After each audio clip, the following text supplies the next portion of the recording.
Vanished Earth ship returns with impossible tech. The galaxy is stunned. Part 1. The impossible return. The alarm bells rang across Kepler's Edge monitoring station like thunder in the void. Commander Vale rushed from his quarters, still pulling on his uniform jacket as he ran down the metal corridors. The station's main control room buzzed with activity as dozens of technicians worked at their screens. "What do we have?" Vale asked, breathing hard as he reached the central command console. Lieutenant Park looked up from her station, her face pale with confusion. "Sir, we're picking up a ship on long-range sensors. It's broadcasting old Earth identification codes." Vale frowned. "Pirates using fake signals?" "No, sir. That's not the strange part." Park's fingers danced across her keyboard, bringing up the sensor data on the main screen. The ship matches the database profile for the UES Horizon. The commander felt his blood turn cold. Every person in the Galactic Fleet knew that name. The Horizon had been Earth's pride 15 years ago. Massive exploration vessel carrying 847 of humanity's best and brightest. They had vanished into a quantum storm near the Vale Nebula, and everyone knew what that meant. Quantum storms destroyed everything they touched. No ship had ever survived one. "That's impossible," Vale whispered, staring at the data streaming. Across the screen, the Horizon was declared lost with all hands. "Sir, the ship is requesting docking permission at New Geneva Station," another technician called out. "They're using current authorization codes." Vale grabbed the communications headset. "This is Commander Vale of Kepler's Edge. Unknown vessel. Identify yourself and state your purpose." The reply came through crystal clear without any of the static usually found in deep space communications. "Kepler's Edge. This is Captain Reed of the UES Horizon. We are requesting immediate docking at New Geneva Station. We have important information for the Galactic Council." The control room fell silent. Everyone had heard the stories about Captain Reed, how he had volunteered for the most dangerous missions, how he had saved colonies from asteroid impacts, how he had been Earth's finest captain before he vanished into the storm. "Captain Reed," Vale said carefully, "you've been missing for 15 years. Where have you been?" 15 years. The voice on the radio sounded genuinely surprised. "Commander, from our perspective, we've been gone for 3 months." "I know. This sounds impossible, but we need to speak with the Council immediately." Vale looked around the control room. His technicians stared back at him with wide eyes. This was far beyond his authority to handle. "Horizon, maintain your current position. I'm contacting New Geneva Station now." The next hour passed in a blur of emergency communications. Vale found himself on a priority channel with Admiral Kim at New Geneva, Ambassador Thorne from the Centauri Alliance, and half a dozen other high-ranking officials from across the galaxy. "This has to be some kind of trick," Ambassador Thorne said, his voice tight with suspicion. "Humans are always trying to gain advantages through deception." "With respect, Ambassador," Admiral Kim replied, "what would be the point? The Horizon was one of our best ships. We lost good people when it vanished. Perhaps they faked their disappearance," suggested another voice, Senator Fox from the Tau Ceti Federation. "Humans have been known to be creative with the truth." Listened to the arguments with growing frustration. While the politicians debated, he kept watching the sensor readings from the Horizon. Something was wrong with the data, but he couldn't figure out what. "Admiral," he interrupted, "I think you need to see these sensor readings." The communication channel went quiet as Vale transmitted the data to New Geneva Station. After a few minutes, Admiral Kim's voice came back, sounding shaken. "That's not possible. The ship shows no signs of wear or damage. After 15 years in space, there should be micrometeor impacts. Radiation scoring, component degradation. This ship looks like it just left the shipyard." On the other end of the channel, Vale could hear excited voices speaking in the clicking language of the Vexstar. Ambassador Slick's translator box crackled to life. "The Vexstar Science Council demands to examine this vessel. If humans have developed new technology, it must be shared according to galactic law. Nobody is examining anything until we understand what happened," Admiral Kim said firmly. "Captain Reed, can you explain your ship's condition?" Captain Reed's voice came through the speakers, calm and steady. "Admiral, we understand your confusion. We've discovered things during our journey that will be difficult for everyone to accept. All I can say right now is that we encountered something in the quantum storm that changed everything. The politicians immediately began arguing again. Vale rubbed his temples, feeling a headache building. He had been a simple monitoring station commander when he woke up this morning. Now he was sitting in the middle of what might be the biggest crisis in galactic history. "Admiral," he said, cutting through the debate, "the Horizon is requesting permission to dock. What are your orders?" There was a long pause before Admiral Kim responded. "Grant them docking permission, but full security protocols. No one armed. Escorts, medical teams, and science officers standing by. If this is really the Horizon, we need to know what happened to them. If it's not..." He didn't finish the sentence. Vale opened the channel to the Horizon. "Captain Reed, you are cleared for docking at New Geneva Station. Please follow the approach vector we're transmitting." "Thank you, Commander. We'll see you soon." As the channel Closed, Vale watched the Horizon begin its approach to New Geneva Station. The ship moved smoothly through space, its engines glowing with a soft blue light that seemed somehow different from standard human propulsion. "Sir," Lieutenant Park said quietly, "I've been analyzing the engine signatures. They don't match anything in our database." Vale nodded grimly. Whatever had happened to the Horizon in that quantum storm, they had come back changed. The question was whether that change would be good or bad for the rest of the galaxy. Across the communication channels, he could hear the various alien ambassadors making urgent calls to their homeworlds. Word was spreading fast. Within hours, every major civilization would know that a supposedly dead U.S. ship had returned from the impossible. The Horizon continued its steady approach to New Geneva Station, carrying 847 souls and secrets that would soon shake the foundations of everything. The galaxy thought it knew about physics, space travel, and the limits of what was possible. Commander Vale settled back in his chair and prepared for what he suspected would be the longest day of his career. The Horizon was coming home, and nothing would ever be the same again. Vanished Earth ship returns with impossible tech. The Galaxy is Stunned Part 2. First. Contact protocol shattered. The docking bay at New Geneva Station had never seen so much security. Admiral Kim stood behind bulletproof glass, watching as armed guards took positions around the massive airlock. Medical teams waited with their equipment, while science officers checked their recording devices for the 10th time. "All stations report ready," came the voice through his earpiece. Behind him, representatives from 12 different alien civilizations watched through the observation windows. Tension in the room was thick enough to cut. The airlock hissed. As it began to cycle, everyone held their breath. The inner door opened, and Captain Reed stepped out. Admiral Kim felt his knees go weak. The man looked exactly the same as he had 15 years ago. Not older, not worn down by years in space, not showing any signs of the stress that should come from being lost in the void. He looked like he had stepped out of his quarters that morning. Behind Reed came his crew one by one. Dr. Ellis, the chief scientist, her red hair still bright, and her smile as warm as ever. Engineer Blake, still built like a mountain and grinning at the shocked faces around him. Navigator Ross, Communications Officer Webb, Medical Officer Grant, all of them looking exactly as they had when they vanished. 847, whispered Lieutenant Colonel Davis, who had been counting. All accounted for. Captain Reed walked up to the security barrier and saluted Admiral Kim. "Permission to come aboard, sir?" Admiral Kim struggled to find his voice. "Granted, Captain. Welcome back." The medical teams immediately began their scans. Dr. Grant from the Horizon submitted to the tests with amused patience, while the station's doctors ran every test they could think of. The results made no sense. "Your cellular age matches their chronological age from 15 years ago, reported Dr. Martinez, New Geneva's chief medical officer. "It's like time stopped for them." Ambassador Thorne pushed forward, his face red. "With anger, this is impossible. Humans don't have technology to stop aging." "We don't," Captain Reed agreed calmly. "At least we didn't when we left."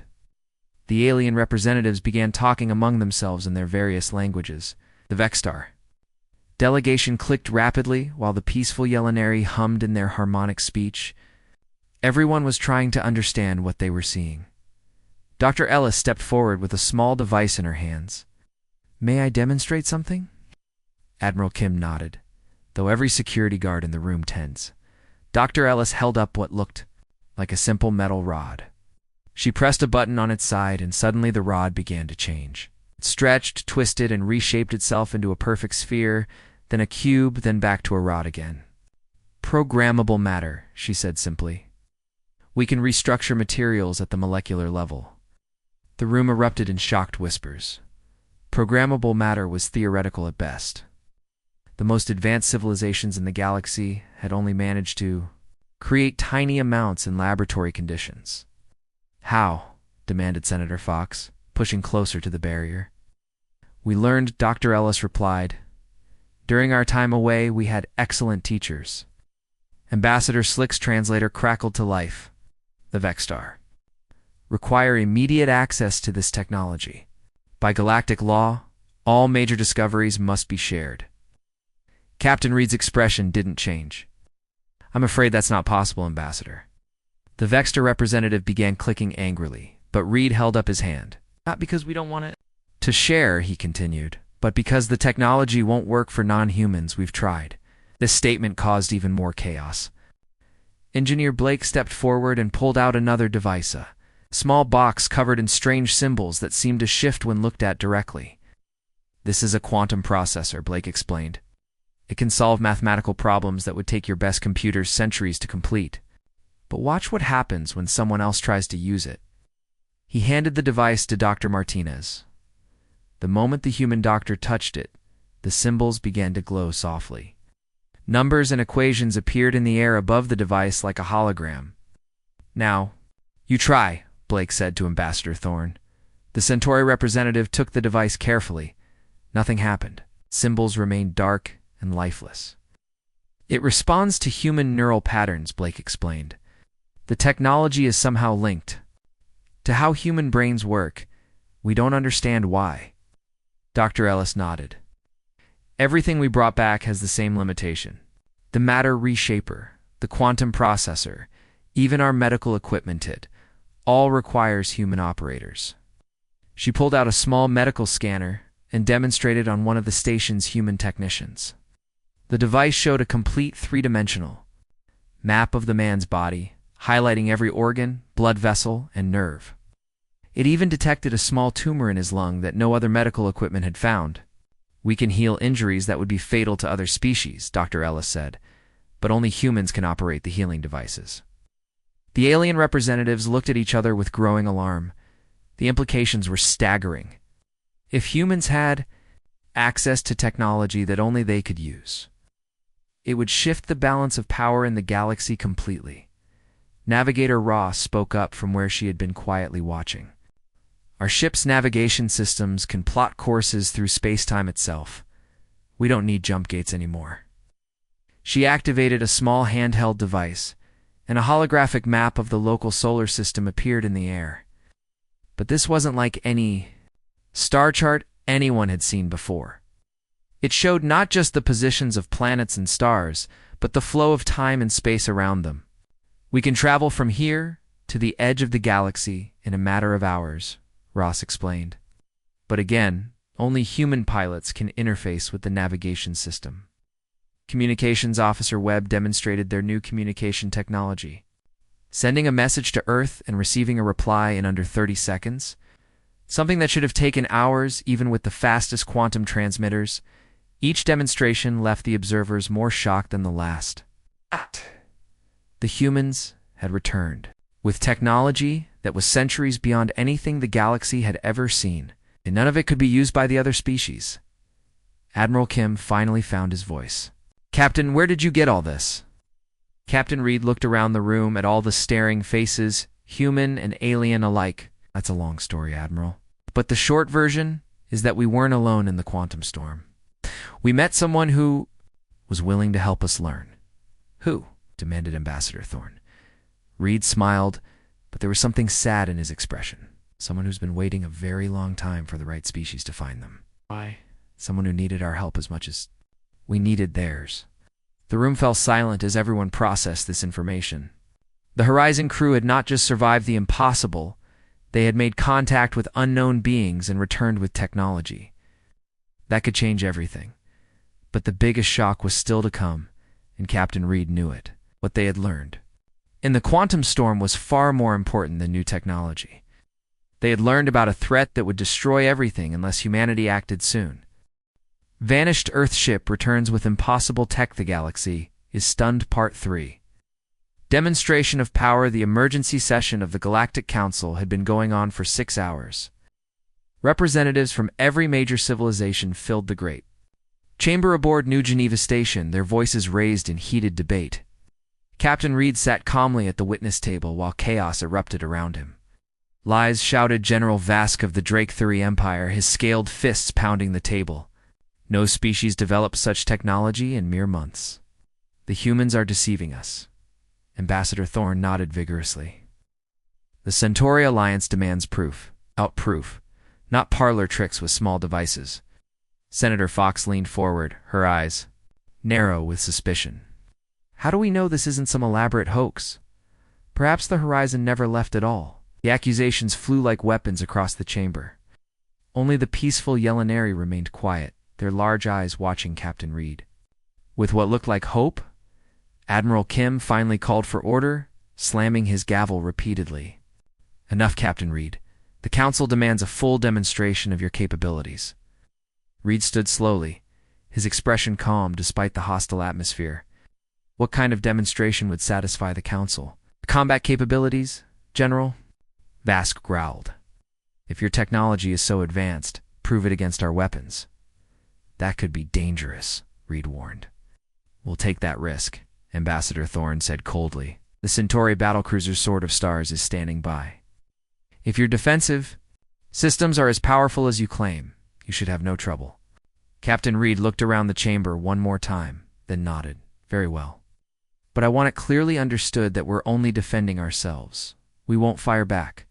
The demonstration was set for the next day in the asteroid field beyond New Geneva Station. Every major news network in the galaxy sent ships to record the event. Military observers from dozens of species gathered to watch what many expected would be the exposure of humanity's greatest lie. The horizon took position near a large asteroid, its hull gleaming in the light of the system's twin stars. The ship looked exactly like the exploration vessels that had left Earth decades ago, showing no obvious signs of the advanced technology its crew claimed to possess. 1,000 kilometers away, the Sword of Stars powered up its weapons. The Centauri battlecruiser was one of the most feared ships in the galaxy, equipped with plasma cannons that could melt through 10 meters of reinforced steel. Horizon, this is Admiral Kim aboard the observation vessel. Are you ready? Ready? Admiral, came Captain Reed's calm voice. Sword of Stars, you may begin your attack run. The Centauri ship accelerated toward the horizon, its massive engines leaving trails of fire in the vacuum. At optimal range, it opened fire with everything it had. Dozens of plasma bolts streaked through space, each one carrying enough energy to destroy a city. The watching crowd gasped as the weapons struck the horizon's position. Brilliant flashes of light erupted where the plasma met something invisible around the human ship. The energy simply vanished, absorbed by barriers that couldn't be seen but clearly existed. Impossible, whispered General Vask, staring at his instruments. Those plasma bolts should have vaporized them. The Sword of Stars continued its attack, firing wave after wave of devastating weapons. Particle beams, antimatter torpedoes, gravity bombs. Nothing could penetrate whatever was protecting the horizon. The human ship sat motionless in space. Completely unharmed enough, Admiral Kim called. Sword of Stars, cease fire. The Centauri ship pulled back, its crew stunned by what they had witnessed. Captain Reed's voice came through the communication system, still perfectly calm. Would you like us to demonstrate our propulsion system now? Before anyone could answer, the horizon simply vanished. One moment it was there, the next it was gone. The watching ships frantically searched their sensors, trying to locate the missing vessel. Behind you, came Reed's voice. Every ship in the observation fleet spun around. The horizon hung in space directly behind them, having somehow traveled 50,000 kilometers instantaneously. How? Gasped Ambassador Thorne. We don't use traditional engines anymore, Reed explained. We move by adjusting our relationship with space-time itself. The horizon demonstrated its impossible mobility for the next hour, appearing and disappearing around the asteroid field like a ghost. It could be in one place and then instantly be somewhere else entirely, with no apparent time needed for acceleration or deceleration. But the real shock came when Dr. Ellis requested permission to demonstrate their medical capabilities. A volunteer from the Yelenary delegation had lost his arm in an industrial accident years ago. The peaceful species had advanced medicine, but regenerating lost limbs was beyond their abilities. "We can fix that," Dr. Ellis said simply. The Yelenary volunteer, a young engineer named Kello, was brought aboard the Horizon. The demonstration was broadcast live to the entire galaxy. Dr. Ellis used a device that looked like a simple metal wand. Running it over the stump where Kilo's arm had been, within minutes, impossible things began to happen. Bone started to grow.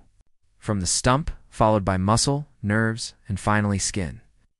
The watching crowd stared in amazement as a completely new arm took shape before their eyes. "The process takes about 2 hours for a full limb," Dr. Ellis explained as she worked. "Can regrow organs, repair brain damage, even reverse genetic disorders." When the demonstration was complete, Kello flexed his new fingers and began to cry tears of joy. His new arm was perfect, indistinguishable from the one he had lost. The final demonstration came from Engineer Blake. He had brought samples of various materials from the different species: homeworlds, Centauri steel, Vexstar crystals, Drake-Thury, ceramics, and rare elements from a dozen other civilizations. Using a device no larger than a briefcase, Blake placed a chunk of ordinary asteroid rock inside and activated the machine. The rock began to glow and transform. Within minutes, it had become a perfect bar of Centauri steel. "Matter conversion," Blake explained to the stunned observers. "We can turn any element into any other element. Coal into gold, iron into platinum, hydrogen into any heavier element you need." He demonstrated again, turning the steel into Vexstar crystals, then into Drake-Thury ceramics, then into pure energy that he stored in a small battery. "Resource scarcity is now a thing of the past," Blake said. "We can create anything we need. From the most basic materials, implications hit the assembled representatives like a thunderbolt. Every economy in the galaxy was based on the scarcity of certain materials. Trade routes existed because some worlds had resources that others needed. Wars had been fought over access to rare elements. The humans had just made all of that meaningless. Senator Fox was the first to find her voice. "You've broken the fundamental rules of reality itself." Captain Reed nodded sadly. "We know. We're sorry about the disruption this will cause. But we had no choice." "No choice?" "Oh," General Vask demanded. Reed looked around at all the shocked faces staring at him. "There are things you don't understand yet. It's bigger things than technology or economics. We didn't come back just to show off." The chamber fell silent. Every representative in the room realized that whatever the humans had learned during their 15 years away, they had only seen the beginning of it. Vanished Earth ship returns with impossible tech. The galaxy is stunned part. For the truth revealed, the interrogation room aboard New Geneva Station was designed to break the will of the strongest minds in the galaxy. Captain Reed sat calmly at the metal table, while 12 of the most powerful beings in known space stared at him from across the room. The questions had been coming for 8 hours straight. "Tell us again about this quantum storm," demanded General Vask, his reptilian, eyes glowing with suspicion. "Every detail." Reed rubbed his tired eyes, but his voice remained steady. "I've told you 6 times already. We were exploring the Veil Nebula when our sensors detected unusual energy readings. Before we could retreat, the storm was on us." Ambassador Thorne leaned forward aggressively. "Quantum storms destroy everything they touch. How did you survive?" "Hey?" "Didn't survive it," Reed said quietly. "Not in the way you mean?" The room fell silent. This was the first time Reed had said anything different from his previous answers. Dr. Ellis, who had been allowed to join the questioning, spoke up from her chair beside Reed. "The storm didn't destroy us. It moved us." "Moved you where?" asked Senator Fox, her voice sharp with interest. Dr. Ellis looked at Captain Reed, who nodded slowly. "To a place that exists between dimensions. A realm where the normal rules of physics don't apply." The alien representatives exchanged glances. This sounded like the fantasy stories their children were told before sleep. "Prove it," said Ambassador. Slick through his translator. "The Vexstar, demand evidence." Dr. Ellis reached into her pocket and pulled out a small crystal that seemed to contain swirling galaxies of light. "This is a memory crystal. Can show you exactly what happened to us." She placed the crystal on the table and activated it with a touch. Suddenly, the room filled with three-dimensional images that moved like living memories. The assembled representatives watched in amazement as the story unfolded before their eyes. They saw the horizon being pulled into the quantum storm, its hull twisting and bending as reality broke down around it. They watched the crew's terror as their instruments failed and their ship seemed to dissolve. Then came the moment of transition. The horizon passed through what looked like a wall of pure energy, and suddenly everything changed. The ship found itself floating in a realm of impossible beauty where stars formed geometric patterns and energy flowed like rivers of light.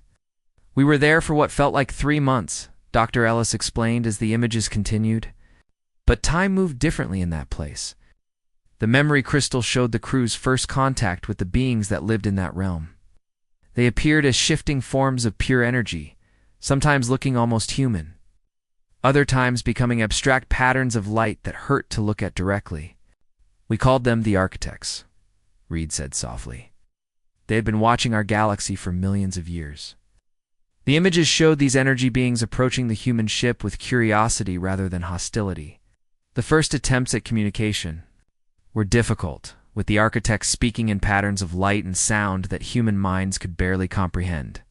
"They were amazed that we had survived the transition," Dr. Ellis continued. "According to them, no physical beings had ever made it into their realm before." The memory crystal revealed weeks of careful contact as the architects learned to communicate with the humans. Slowly, a picture emerged of beings so ancient that they remembered when the galaxy was young, and the first stars were born and the first planets formed. "He told us they had been searching," Reed said, his voice heavy with the weight of what he had learned. "Searching for a species that could help them solve a problem that threatened everything." General Vask snorted with disbelief. "What problem could beings of pure energy possibly have?" The crystal's images shifted to show something that made every person in the room gasp with horror. It was a view of space-time itself, shown as the architects perceived it. And running through the fabric of reality like a growing crack in glass was something dark and terrible. "They called it the Great Convergence," Dr. Ellis whispered. "Collision between dimensions that happens every few million years. When it occurs, both realities are destroyed completely." The assembled representatives stared at the images with growing fear. The crack in space-time was spreading, growing larger with each passing moment shown in the memory. "How long?" asked Ambassador Thorne, his voice barely audible. 50 years, Reed answered. "Maybe less. When the convergence happens, every star, every planet, every living being in our galaxy will be erased from existence." The room erupted in shocked voices speaking a dozen different languages. The implications were staggering. Everything they knew, everything they had built, everything they whirled of it would be gone in 50 years. "But the architects had a solution," Dr. Ellis said, raising her voice above the chaos. "They had developed technology that could prevent the convergence. The only problem was that they couldn't use it themselves." Senator Fox leaned forward. "Why not?" "Because they exist as pure energy," Reed explained. "The technology requires physical beings to operate it. Beings with the right kind of neural patterns, the right way of thinking," the memory crystal showed. The architects testing various alien species they had encountered over the millennia. Each attempt ended in failure. The Drake Three were too aggressive, their minds focused on conquest rather than protection. The Centauri were too rigid, unable to adapt when the technology demanded flexibility. The Vexstar were too logical, missing the intuitive leaps necessary to operate the devices. "Then they found us," Dr. Ellis said with a sad smile. "Humans lost in a quantum storm, desperate to survive." The images showed the first successful tests. Human hands operating impossible devices. Human minds interfacing with technology that responded to emotions as much as thoughts. The architects watched with what could only be called joy as Reed and his crew learned to use their gifts. "They taught us everything," Reed said quietly. "Not just how to use the technology, but how to build it, how to improve it, how to deploy it across the galaxy." The crystal showed months of intensive training as the human crew learned to master abilities that seemed like magic. They learned to reshape matter with their thoughts, to travel instantly across vast distances, to heal injuries that should have been fatal. "But why only humans?" demanded General Vask. "What makes your species so special?" Dr. Ellis looked directly at the Drake Theory General. "Nothing makes us special. We're not stronger or smarter than any of you. But we have one quality that all the other species lack." "Which is?" asked Ambassador Slick. Reed answered for her. "We never give up. When faced with impossible odds, when everything seems hopeless, humans keep fighting." The architects called it our greatest strength and our greatest weakness. The memory crystal showed the final days of their training, as the architects prepared to send the humans back to their own dimension. The energy beings were fading, using the last of their strength to transfer their knowledge to the human crew. "They're dying," Dr. Ellis said softly. "The effort of maintaining their realm and teaching us everything drained them completely. By now, they're probably gone." The crystal's images ended with the Horizon's return journey through the quantum storm, loaded with impossible technology and the knowledge needed to save the galaxy. Captain Reed looked around the room at the stunned faces of the Galactic's representatives. "Now you know the truth. We didn't come back to conquer anyone or gain power over other species. We came back because someone has to stop the Great Convergence, and apparently only humans can do it." Vanished Earthship returns with impossible tech. The galaxy is stunned. Part 5. Humanity's burden and the galaxy's hope. The Great Assembly Hall of New Geneva Station had never held so many beings from so many different worlds. Representatives from every known civilization packed the massive chamber, their voices creating a storm of sound that echoed off the curved walls. At the center of it all, Captain Reed stood at the speaker's podium, waiting for silence. Admiral Kim finally managed to restore order by cutting the power to the translation systems. The sudden quiet was deafening. Captain Reed, Admiral Kim, said formally, "You have requested to address the full Galactic Assembly. The floor is yours." Reed looked out at the sea of faces, human, alien, friendly, and hostile. He had prepared for this moment during the long journey home, but standing here now, the weight of what he had to say felt crushing. "Members of the Galactic Assembly," he began, his voice carrying clearly through the chamber's speakers. "I stand before you today not as an explorer returning from a successful mission, but as the bearer of a responsibility that no species should have to carry alone." The chamber remained silent, every being hanging on his words. "We have seen our technology. We have witnessed capabilities that should be impossible. But these gifts came with a price, the knowledge that our galaxy will end in 50 years, unless we act." General Vask rose from his seat, his scaled face twisted with anger. "And you expect us to simply accept that only humans can save us? This is another attempt at human domination." "No, General," Reed replied calmly. "This is humanity accepting a burden we never wanted." He activated a holographic display that filled the air above the assembly. The image showed the galaxy as the architects had seen it, with the growing crack of the Great Convergence spreading like a disease through the fabric of space-time. "The dimensional stabilizers must be placed at specific points throughout the galaxy," Reed explained. 7,000 installations across 3 spiral arms. Each one must be calibrated by human operators, because only our neural patterns can interface with architect technology. Ambassador Thorne stood up, his face red with fury. "Convenient. It's very convenient that only humans can operate the devices that will supposedly save us all." "You think this is convenient?" Dr. Ellis called out from where she sat with the other Horizon crew members. "Do you have any idea what this means for us?" She activated her own display, showing a detailed breakdown of the mission ahead. 7,000 installations. Each one requires a team of 50 humans to build and maintain. That's 350,000 people, more than half of humanity's total population. The chamber erupted in surprised murmurs. No one had considered the scope of what the humans were proposing. "We'll have to abandon Earth," Reed continued, his voice heavy with sadness. Abandon our colonies, our way of life, everything we've built. Generations of humans will be born and die in space, traveling from one installation to the next. Maintaining technology they barely understand to save civilizations that don't trust them. Senator Fox leaned forward in her seat. Saying you'll sacrifice your entire civilization to save ours? Or saying we don't have a choice, Reed replied. The architects made it clear if the convergence happens. Everything dies. Everything. Every world. Every species. Every thought and dream and hope that has ever existed in this galaxy will be erased. Ambassador Slick's translator crackled too. Life. The Vexstar demand proof of this threat. We require scientific verification. Dr. Ellis stood and walked to the podium beside Reed. We've prepared complete data packages for every major scientific institution in the galaxy. The mathematics are complex, but the conclusion is simple. We have 50 years before dimensional. Collapse begins. She paused, looking around the chamber. Our scientists on Earth have already confirmed the calculations. The signs were there all along, but we never knew what to look for. The peaceful Yelenary representative, Elder Myra, spoke. For the first time, what do you need from us? Reed looked at her with gratitude. Resources, ships, safe passage through your territories. Most importantly, we need you to not interfere as we work.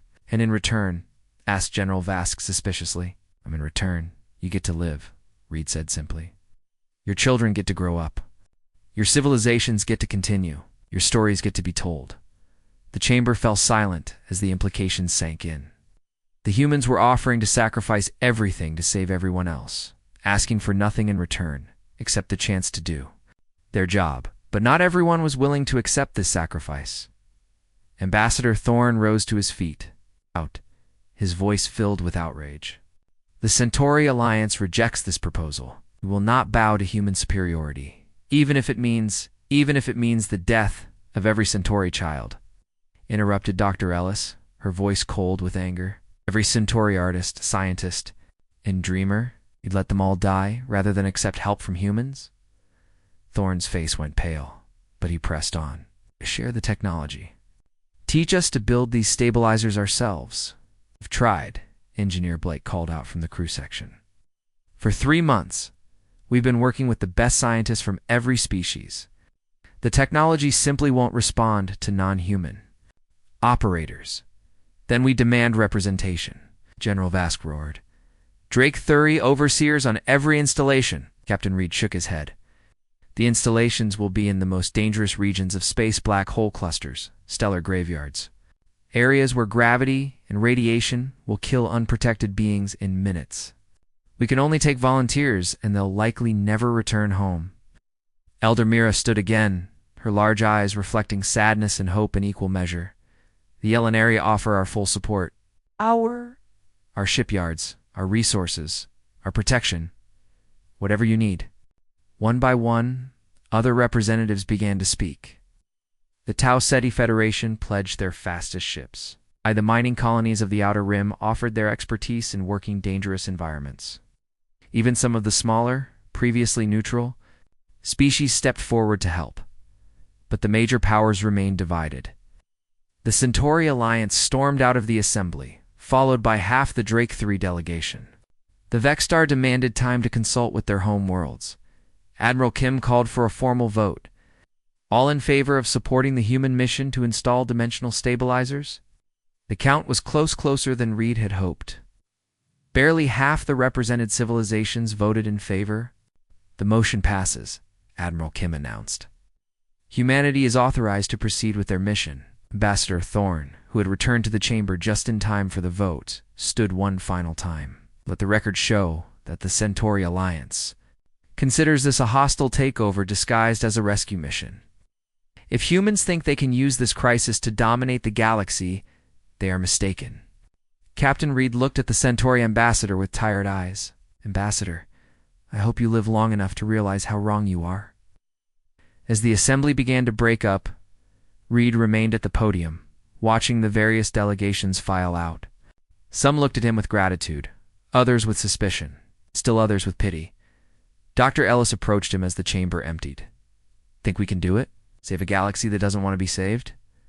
Reed looked at the holographic display still floating above them, showing the crack in space-time growing larger with each passing moment. We have to try. It's what humans do. The next morning, the Horizon departed New Geneva Station for the first installation site in the galactic core. Behind them, they left a galaxy divided, some species offering help, others preparing for war, and all of them depending on humanity to carry a burden that would define the future of everything that lived among the stars. The greatest mission in human history had begun. The clock was already ticking toward the end of everything.